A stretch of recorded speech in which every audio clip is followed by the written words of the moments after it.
సాయి కృష్ణ కేసులో అనూహ్య పరిణామం. సాయి కృష్ణ కేసులో హెబియస్ కార్పస్ పిటిషన్ విత్డ్రా చేసుకుంటున్నట్లు పిటిషన్ వేశారు. సిబిఐ విచారణ పిటిషన్ వెనక్కి తీసుకుంటున్నట్లు వేసిన పిటిషన్లోనే హెబియస్ కార్పస్ అంశాన్ని పెట్టారు. సిబిఐ విచారణ పిటిషన్ వెనక్కి తీసుకుంటున్నట్లు విజయలక్ష్మితో సంతకం పెట్టించారు అడ్వకేట్. హెబియస్ కార్పస్ పిటిషన్పై హైకోర్టు దృష్టికి తీసుకువెళ్లింది సాయి కృష్ణ పిన్ని కనకదుర్గ. పిటిషనర్కి తెలియకుండా హెబియస్ పిటిషన్ ఏ విధంగా వెనక్కి తీసుకుంటారని ప్రశ్నించారు అడ్వకేట్ కనకదుర్గ. పిటిషనర్కి తెలియకుండానే సంతకం తీసుకున్నారని సాయి కృష్ణ పిన్ని అడ్వకేట్ కనకదుర్గ హైకోర్టు దృష్టికి తీసుకువెళ్లారు. ఇదాంశానికి సంబంధించి మరింత సమాచారం మా ఇన్పుట్ ఎడిటర్ సతీష్ అందిస్తారు. సతీష్, కనకదుర్గ అడ్వకేట్ కనకదుర్గ ఒకటే చెప్తున్నారు, మ్యానిపులేట్ చేసి సంతకం తీసుకున్నారు అన్నట్టు ఒక మీనింగ్ వచ్చే విధంగా ఆవిడ చెప్తున్నారు. ఎటువంటి సమాచారం ఉంది మీ దగ్గర?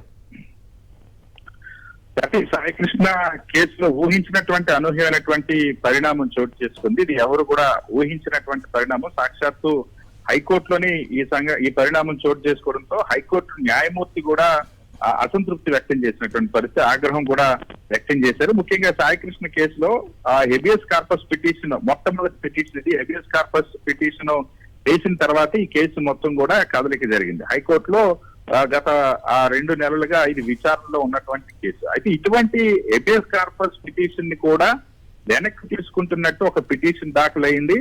ఆ పిటిషన్ ని సాయి కృష్ణ తల్లి విజయలక్ష్మి వేసినట్టుగా ఆమె సంతకంతో ఆ పిటిషన్ ని ఆ విజయలక్ష్మి తరపునటువంటి న్యాయవాదులు వేశారు. ఇది ఒక్కసారిగా హఠాత్ పరిణామంగా మారింది.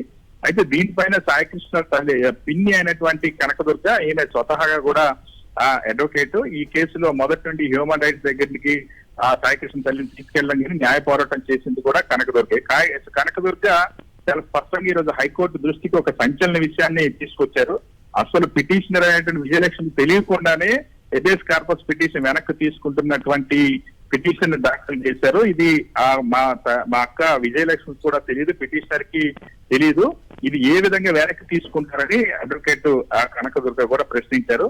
సో దీంతో సాయి కృష్ణ తల్లికి తెలియకుండానే ఆమెని సిబిఐ విచారణ విత్డ్రా కోసం పెట్టించినటువంటి సంతకాన్ని దీనికి కూడా వినియోగించారన్నటువంటి అంశాన్ని కోర్టు దృష్టికి కనకదుర్గ తీసుకెళ్లారు.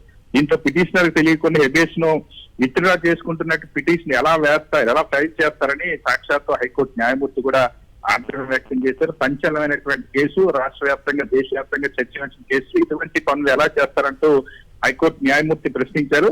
పిటిషన్ ఫైల్ చేసినటువంటి అడ్వకేట్ కూడా నోటీసులు ఇవ్వాలని ఈ రోజు న్యాయమూర్తి ఆదేశించారు. న్యాయవాది లైసెన్స్ రద్దుకు బార్ కౌన్సిల్ కు రిఫర్ చేస్తామని కూడా న్యాయమూర్తి వార్నింగ్ ఇచ్చారు. ఈ నేపథ్యంలో ఈ కేసు విచారణ రేపటికి వాయిదా వేశారు. సో చాలా స్పష్టంగా ఇందులో ఇప్పటికే న్యాయవాదులను మార్చడం, అకస్మాత్తుగా ఈ కేసు హెబియస్ కార్పస్ పిటిషన్ మొదలైనప్పటి నుండి ఇప్పటి వరకు చూస్తే అనేక రకమైన పరిణామాలు చోటు చేసుకున్నాయి. ప్రభుత్వం కిట్టు వేసిన తర్వాత, ప్రభుత్వ ప్రమేయం పెరిగిన తర్వాత చాలా అనూహ్యమైనటువంటి మార్పులు చోటు చేసుకుంటూనే ఒకసారి మొదట న్యాయవాదులను అకస్మాత్తుగా మార్చారు.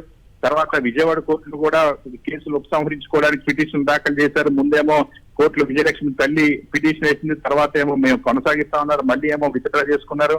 ఆ తర్వాత మళ్ళీ ఇక్కడ సిబిఐ సిబిఐ దర్యాప్తు కావాలని పిటిషన్ దాఖలు చేశారు. మళ్ళీ తర్వాత దాన్ని విత్డ్రా చేసుకుంటూ పిటిషన్ వేశారు. ఇప్పుడు హెబియస్ కార్పస్ పిటిషన్ కూడా విత్డ్రా చేసుకున్నట్టు ఫైల్ దాఖలు చేశారు, పిటిషన్ దాఖలు చేశారు. ఇది వివాదాస్పదంగా మారింది. రేపు హైకోర్టు ఏం చేస్తుంది అన్నటువంటి ఉత్కంఠ నెలకొంది. Thank you Satish. మరిన్ని అప్డేట్స్ కోసం ఛానల్ ను సబ్స్క్రైబ్ చేయండి.